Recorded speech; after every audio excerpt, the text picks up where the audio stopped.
कराची के इलाके लियारी में मुनहदम होने वाली इमारत के जख्मियों को अस्पताल मुंतकिल किया जा रहा है। हादसे के शिकार अफराद के लवाहिकीन दोहरी अजियत में मुब्तला हो गए हैं। ना मलबे से प्यारों की शिनाख्त हो सकी, ना ही अस्पताल से कोई इतला मिल रही है।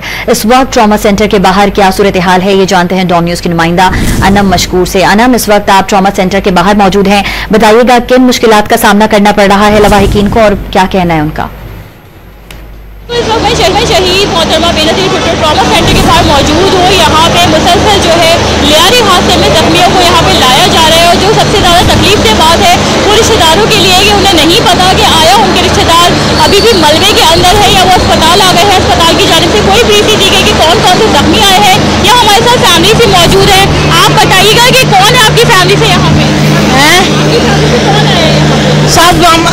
सब जने इधर ही देवर छोटा देवर की पूरी फैमिली है। यहाँ पे आप लोगों को गाइड कर रहे हैं कि कौन से जख्मी है या अभी भी आपको नहीं पता? रिश्तेदार नहीं बता रहे, कुछ भी नहीं बता रहे हैं, जाने भी नहीं देते, बता भी नहीं रहे, कुछ भी नहीं बता किसको क्या हुआ क्या नहीं हुआ है। एक जेठ की फैमिली है, वो भी अंदर ही है, 2 जने को घर पे ले गए। कितनी देर से आप लोग यहाँ खड़े हैं और इंतजार कर रहे हैं कि पता चले आपके रिश्तेदारों का? इतनी बहुत हो गया, वो तो 1 घंटे से ज़्यादा हो गया।